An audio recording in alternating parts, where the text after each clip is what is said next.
In the UK, over 40,000 people are given a blood cancer diagnosis every year.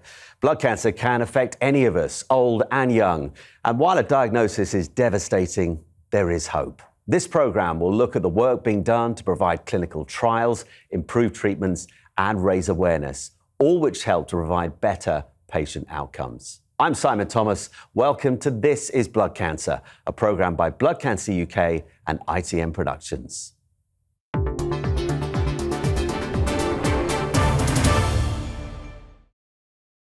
Blood Cancer UK have been fundraising since 1960 and to date have invested over £500 million in research. And while that has led to breakthroughs in treatment, there is still some way to go as blood cancer still sadly claims 15,000 lives a year. I'm joined now by Blood Cancer UK's CEO, Gemma Peters. Gemma, welcome. Firstly, let's go right back to basics. What exactly is blood cancer? Blood cancer is lots of different types of cancers.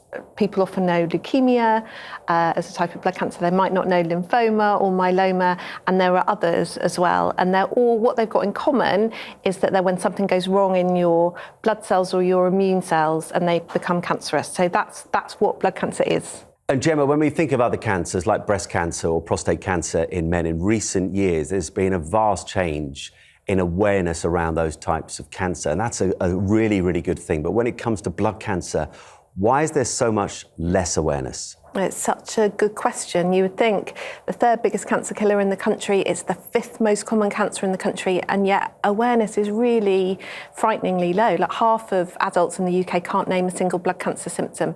And the reasons for it, I think, are complicated. I think some of it is to do with the fact it's not like a lump that you can cut out, which I think is what we associate with other types of cancer. It's a little bit more complicated than that.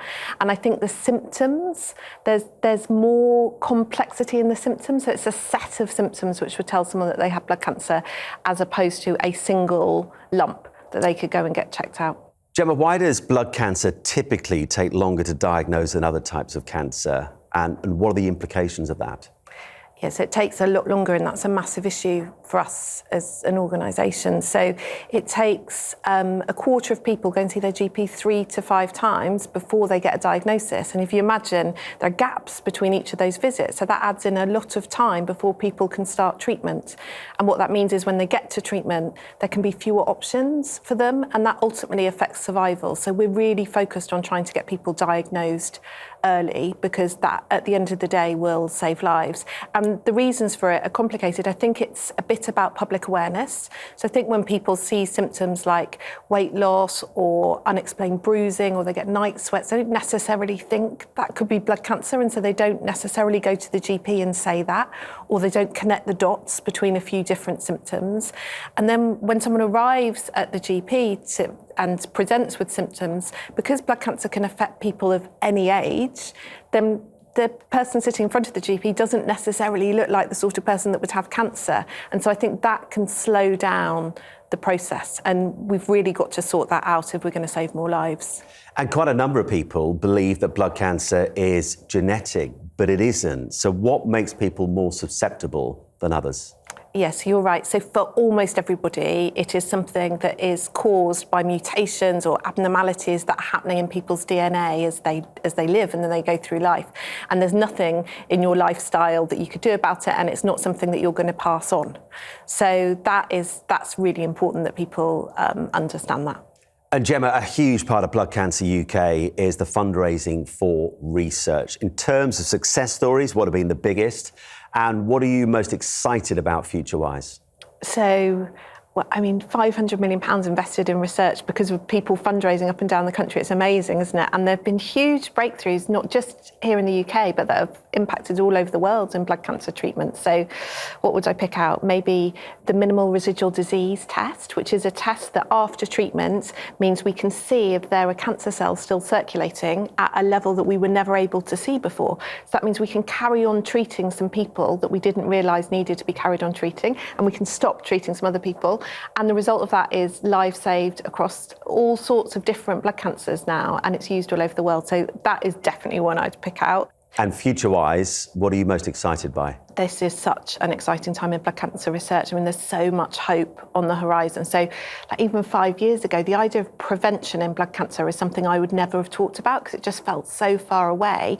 And yet now we know there are changes that are happening in our cells maybe 10 years before a blood cancer develops that we might be able to target a test for or screen for and pick up. And then for the first time, we'll be able to talk about preventing blood cancer so no one ever got it, which is completely an amazing thing to think about. Exciting times ahead. Gemma Peters, thank you for your time today. Thank you.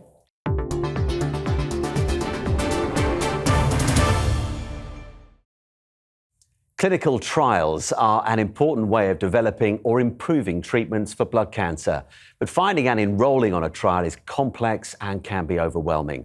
In this special report for Blood Cancer UK, we find out about the unique support service they provide to help navigate patients and their families through the entire process.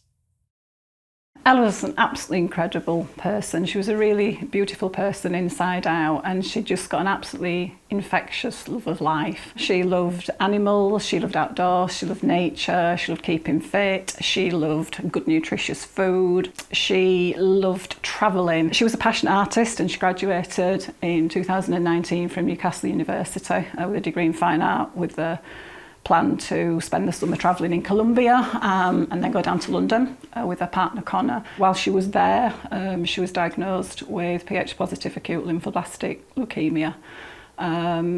She was in ICU in Colombia for a week and then was transferred back to the UK where she had 2 years of unrelenting treatment. She was 22 when she was diagnosed.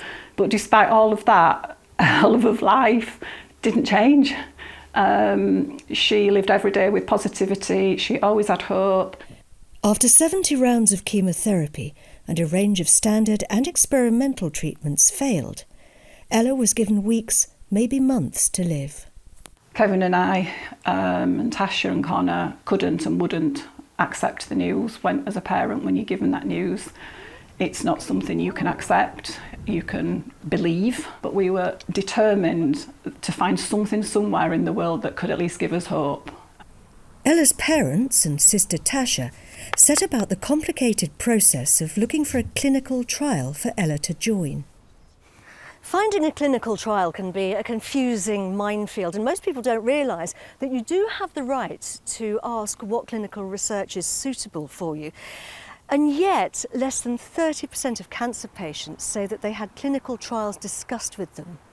That's why Blood Cancer UK have set up a service to help people navigate the process of finding and going through a trial. They called it the Clinical Trial Support Service, and it's the first of its kind in the UK. There are a lot of things to think about when joining a clinical trial, and there are a lot of challenges. This is why we work with that patient to figure out what would be best for them and figure out what the benefits are versus the current treatment that they're on. In 2011, Sarah was diagnosed with chronic lymphocytic leukemia. Several years later, she started a clinical trial, and the results were swift.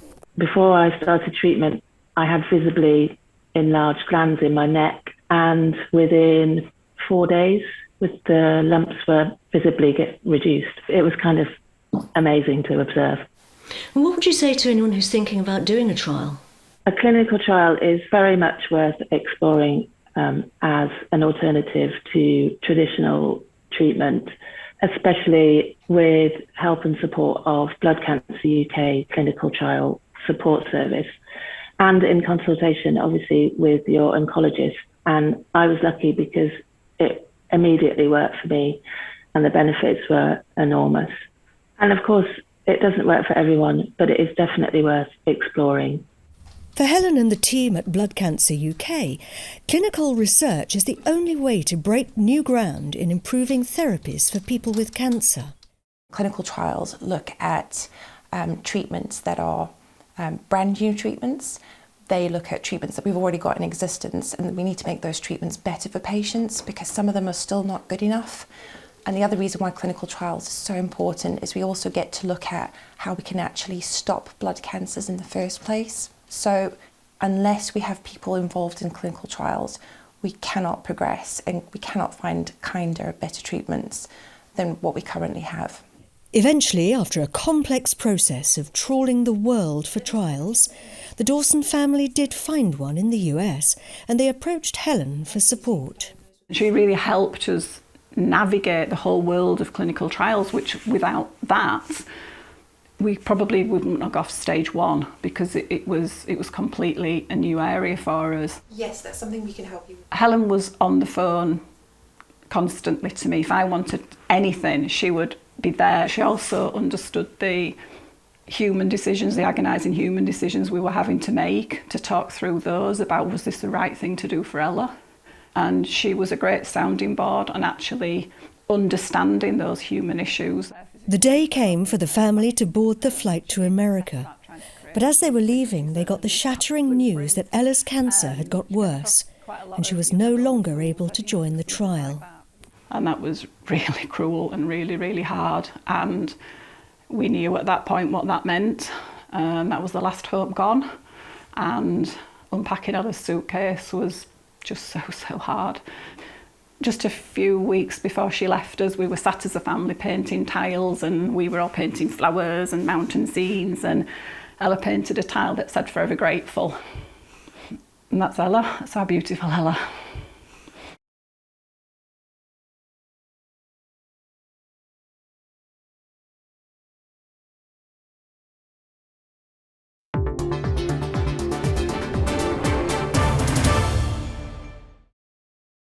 Research into blood cancer has led to some significant breakthroughs in the way in which it is treated.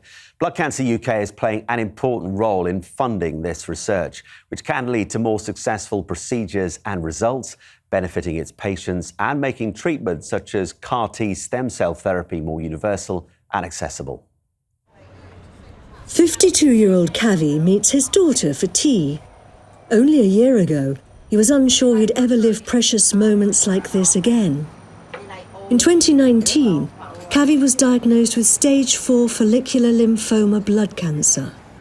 I was a bit reluctant to tell my family because I didn't know how they would take it. Because I know my family. It took me 2 weeks just to take it from me to tell them. After 6 rounds of chemotherapy, Kavi's cancer came back. It was disappointing, but this didn't let me down. I said, don't give up now, because if I give up, what will gonna happen to me? If I'm not here, who's gonna look after my family? Kavi was invited to join a clinical trial and offered a new type of cancer treatment known as CAR-T therapy. Blood Cancer UK were involved in early research to find this new treatment, which is now being used for some blood cancers. It was hard to make this decision. All my family was telling me, don't go for it, because they don't know the outcome yet. But me, I said, no, I'm gonna take the chance, I'm gonna do it.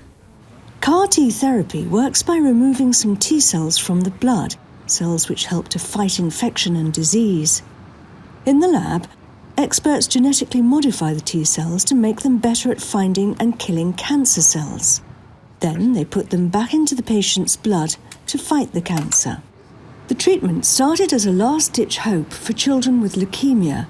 It's now available for other types of blood cancer too, and it's also being trialled for solid tumours like lung cancers. Even better, scientists are taking this research a step further. For patients who can't supply their own blood cells, there are clinical trials to use blood donors for the genome editing. Think of it as small, tiny little molecular scissors that can snip genes in a very precise way, and we use that to do 2 things. Firstly, we use it to disarm the cells so they're not going to cause side effects. Secondly, the cells will become invisible to some of the chemotherapy drugs we're going to use. And then the final thing we do is we add in the CAR receptor. Remember, CAR stands for chimeric antigen receptor, and that's the targeting device in the cells that allows them to pick out leukemia when they're back in the body. 2 weeks before his CAR-T treatment was supposed to finish, Kav was given some news. I was on remission, cancer-free. Unbelievable. Unbelievable. It's like a miracle. I got 3 kids, 2 daughters and a son, and they are lovely, marvelous. They thought that I was joking with them. It's these kinds of breakthroughs that drive the teams at Blood Cancer UK to continue investing in cancer research. Blood Cancer UK has been around since 1960. It was started by a family who lost their daughter to leukemia. Since then, they have funded over £500 million worth of research, which has revolutionised the way we treat blood cancer today. If you imagine cancer research as a comet flying through the sky, then the very bright front end of that comet is blood cancer research. Blood Cancer UK's support in funding the research of scientists like Professor Chris Bunce has not only helped improve our understanding of blood cancer, but also the development of tests and treatments such as chemotherapy that can help people with other types of cancer too.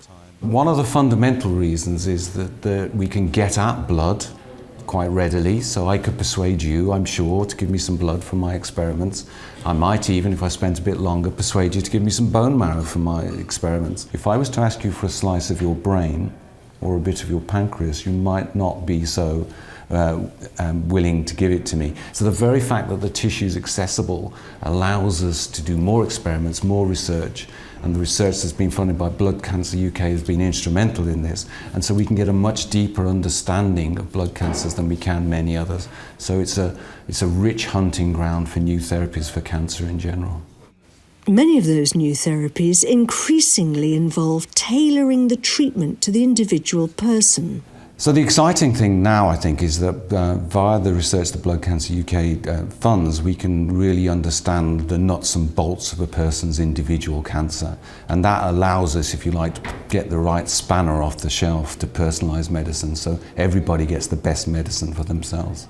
Blood Cancer UK is doing lots of research. We have to have more people get involved in Blood Cancer UK, just to help each other in this long journey.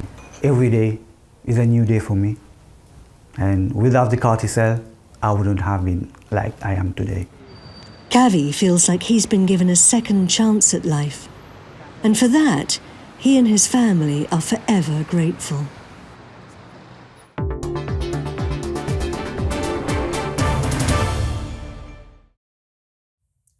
For many people with blood cancer, a stem cell transplant is their last chance of survival. Anthony Nolan is a charity that matches selfless stem cell donors with people in need of life-saving treatments, while also supporting them medically, emotionally, and financially at every stage of the transplant process and beyond.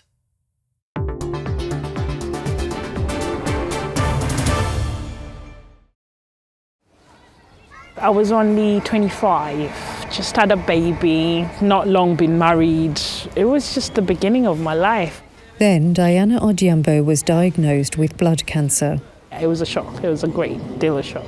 I remember just praying. That's all that made sense to me at the time. Diana began 2 years of chemotherapy, radiotherapy, and the search for a stem cell donor. There's just a 1 in 4 chance that a sibling will be a match, so many patients rely on the Anthony Nolan register to find a donor from outside their family.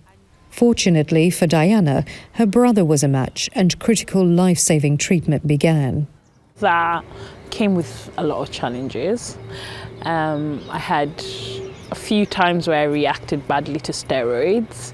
I had infection all over my body. There was just so many different things that was going wrong that at some point I think I gave up, but my sister reminded me that you're fighting for not just you, but you've got a son as well that needs you. You need to stay positive. And that kept me going. Diana was supported by Anthony Nolan. The charity makes life-saving connections between patients in need of stem cells and donors ready to give theirs. Donors like Rinesh, who joined the Anthony Nolan register 15 years ago and was recently called on to save the life of someone he'd never met. Once I was notified I might be a match, the process from then onwards to the donation was really straightforward. And I had to have a couple of tests, just an X-ray to see if my lungs were okay and some further blood tests. and that was probably about 2 or 3 weeks before the donation was set, the date was set. Anthony Nolan supported Rinesh through his donation. I think after the donation, it really began to sink in. So, yeah, it's a little overwhelming emotionally, where you think that I've not had to do anything really. I just turned up to hospital and had, a bone marrow donation, but I've given somebody the chance at, the gift of life and the possibility to spend more time with their friends and family and loved ones, and it didn't cost me anything. So it's a really satisfying feeling. We're doing groundbreaking research at Anthony Nolan, and we're providing life-saving stem cells for 4 people every single day. And it's really important to have as many donors as possible on the Anthony Nolan register, and we need young and fit, particularly men, to join the register. We're also looking to increase the numbers of people from ethnic minorities to give everybody that equal chance of life. Henny Braund is Anthony Nolan's chief executive. She says the charity gives patients their greatest chance of survival. For patients like Diana, the support that Anthony Nolan is able to provide, whether it's the clinical nurse specialist within the hospital or psychological support, we also provide helplines and peer support and financial support if people need it. And then we also undertake research to ensure that all transplants are successful, that we improve survival rates, and that patients can live and thrive and really have a whole full life to look forward to.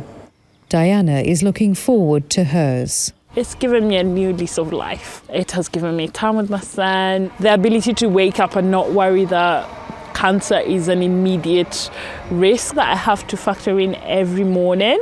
It's just the difference to me being able to try and live a normal life again.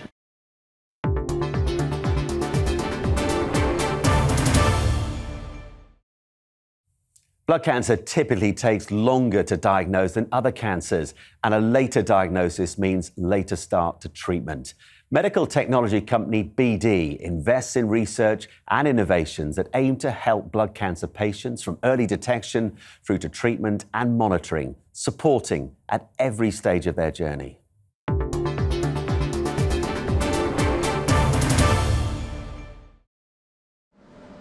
The appliance of science. At this hub in Berkshire, specialist teams are helping push the boundaries of our knowledge and understanding of blood cancer. Someone in the UK is diagnosed with blood cancer every 13 minutes. That's 110 people per day, 40,000 people every year. And 250,000 people are living with blood cancer, which is caused by blood cells behaving abnormally. Here they're using cutting-edge science and technology to help researchers and hospitals to advance what we know about blood cancer and how to manage life with the disease. If you think about the survivability rate for blood cancer, it's actually increasing higher than any of the other most common cancers out there. People are ultimately living longer lives with blood cancer because of these amazing breakthroughs that are occurring, that are ultimately turn into medicines and turn into treatments that are available to you and I. BD says that by understanding blood cancer from diagnosis through to how treatments like chemotherapy are delivered and monitoring for how well the treatment is working, patients' lives can be improved. These high-tech machines are the latest diagnostic tools. Blood samples are put in here. The machine analyses them, and the data it generates can be used by clinicians to help determine the types of blood cancers patients have. For patients, diagnosis marks the beginning of a journey that could last for many years, depending on the type of blood cancer they have.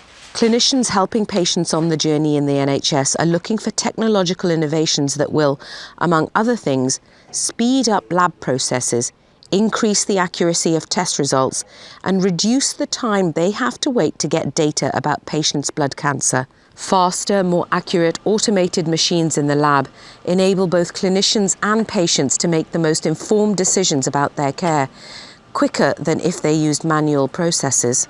Through helping hospitals to improve laboratory efficiency, BD could help the NHS tackle the cancer backlog that we're currently experiencing. Using automation doesn't just provide standardized data for clinicians. Here, an automatic dispensing machine is making up a patient prescription. Using this machine can cut the time patients spend waiting to receive prescriptions. Patients in a non-automated environment would have to wait a long time because every piece of information has to be handed on. By having a software-enabled or digitalised automated system, that data transfer happens securely. So when the nurse gets the bag with the label on it, with the barcode, and the patient sits there with their barcode, the nurse will match the bag to the patient using that barcode. So it helps patients because they know they're getting the right drug at the right dose at the right time. Helping to reduce errors is one of the driving forces behind many of BD's innovations. Blood cancer is just one example of where we can help health systems. We've talked about the research, diagnosis and treatment. But if you look across all of BD's solutions, I guess 3 areas of focus for us. Patient safety. We can help improve the safety of healthcare workers, avoiding sharps injuries, for example.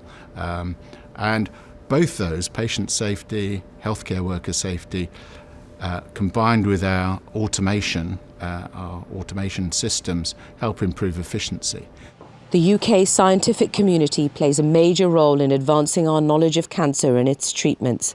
BD is developing innovative solutions through research from discovery to the translational space. And all of that insight is going to be able to help underpin the next generation of technology, which will ultimately be able to help advance the world of health.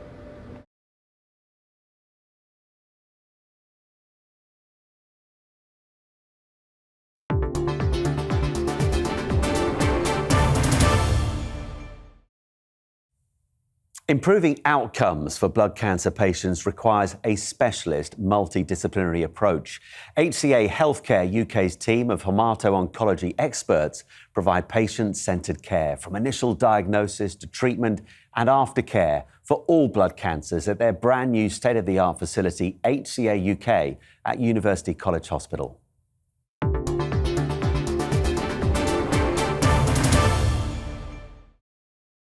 Around 40,000 people are diagnosed with blood cancer each year in the UK. It's our 3rd biggest cancer killer. But huge progress through the last few decades, particularly in personalised medicine, means it's likely to lead the direction of treatment for many other cancers over the next 10 to 20 years, thanks to revolutionary new therapies. Professor Anthony Goldstone was one of the first people to perform a bone marrow transplant at University College Hospital, London, nearly 50 years ago. He became its medical director and, decades later, assumed a similar position at private healthcare provider HCA Healthcare UK, supporting strategic leadership of its cancer services, including this brand new facility in central London, run in partnership with UCH. Since the 70s, he's seen things change immeasurably for his patients. When I first came here as a consultant in 1976, things were very bleak for the adult patient with leukemia.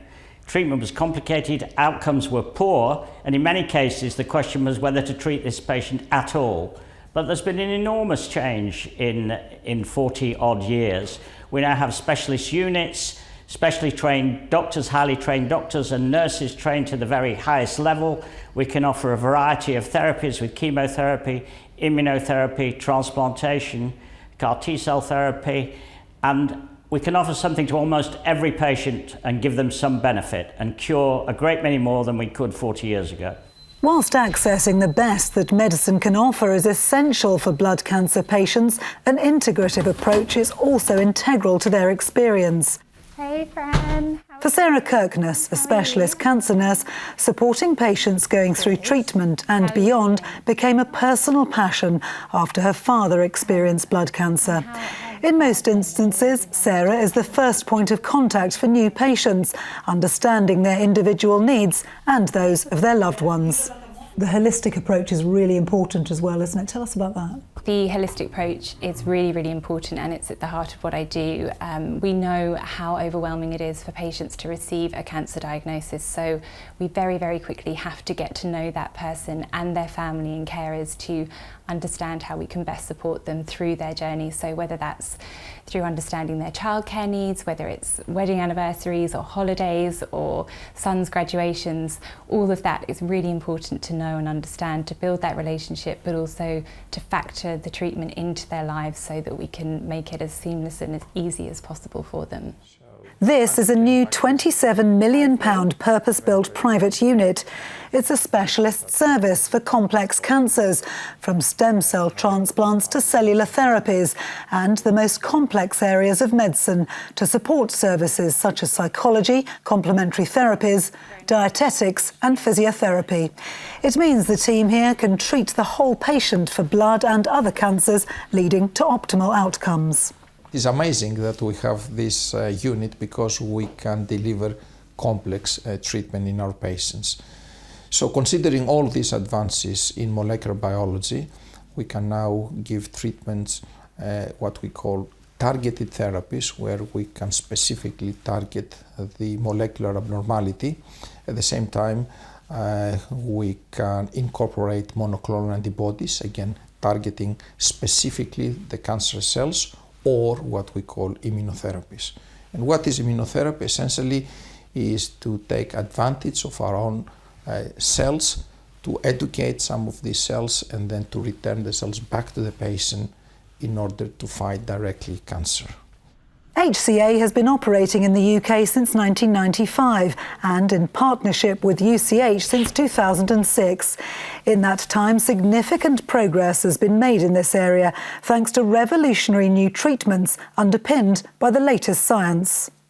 HCA, working with UCLH, offers the best experience for the patient, both in the way they go through their treatment and also the technical infrastructure that supports them, that makes the treatment safest and easier to go through. All of this is simply to improve the outcome and to improve survival.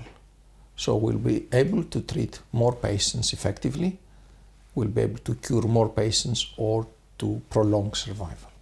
What's the best part about your job?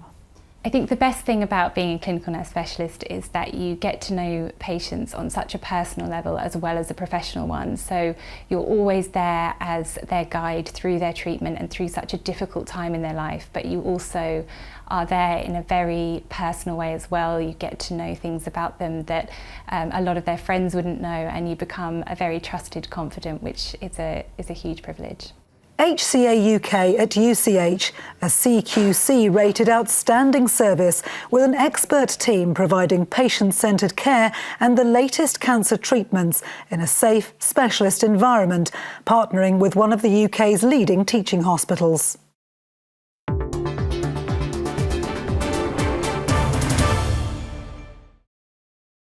Combination treatments use 2 or more individual treatments at the same time, and for blood cancer patients that can deliver significant benefits. However, availability can be limited.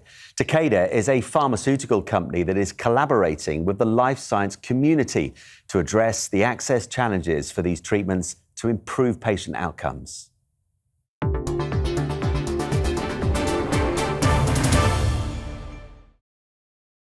Every year in the UK, more than 40,000 people are diagnosed with some form of blood cancer. For each of them and their families, knowing that there are increasing numbers of combination treatments offers hope. But the frustration is that access can be limited by cost-effectiveness barriers, even when one of the treatments is given away at zero price, an issue needing a multi-stakeholder approach. These barriers include challenges with the existing health economic methods used to assess combination treatments, plus competition law considerations, as the medicines used in combination are often manufactured by different companies, says Takeda's Helen Taylor. We have strict competition laws, which means that we can't collaborate as manufacturers and talk about price or any of those sensitive pieces of information. And often, because these treatments are clinically beneficial and prolong life, the initial treatment or the treatment that's already standard of care is combined with a new add-on treatment, and actually it prolongs the treatment path, but that means that you go over that willingness to pay threshold. There are a number of different stakeholders looking at different solutions. We're one of those. That's the goal that I see of a patient being able to access the treatment that's right for them at the right time and as quickly as possible. To tackle these issues, Takeda has worked with a multi-stakeholder group to develop 2 white papers, offering a potential solution that can be implemented by the life sciences community.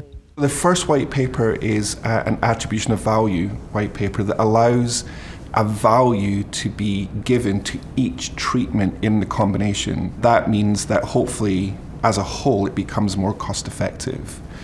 The second white paper is a framework essentially to allow compliant discussions between industry, so to stay within competition law and talking about pricing. So what difference would it make to patients if there were better access to these combination treatments? In many cases, it could be the difference between life or death, and I know that sounds quite dramatic, but a lot of blood cancers are very aggressive.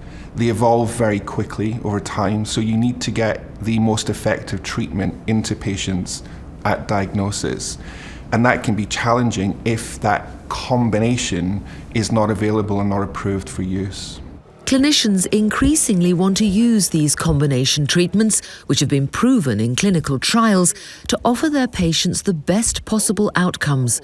So the need to overcome these access challenges is urgent.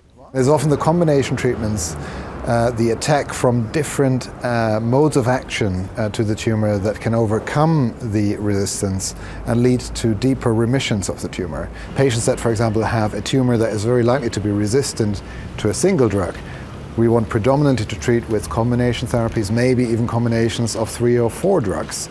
For example, in patients with what we call high-risk disease, where we need to overcome resistance that can be quite severe. So really finding a way to make these combination therapies accessible so that the patient benefits most is very important moving forward. Takeda hope that their proposed solution and collaboration with the life science community will contribute to finding ways of solving the access challenges for combination treatments, ultimately allowing patients greater access to potentially life-extending and even life-saving treatments.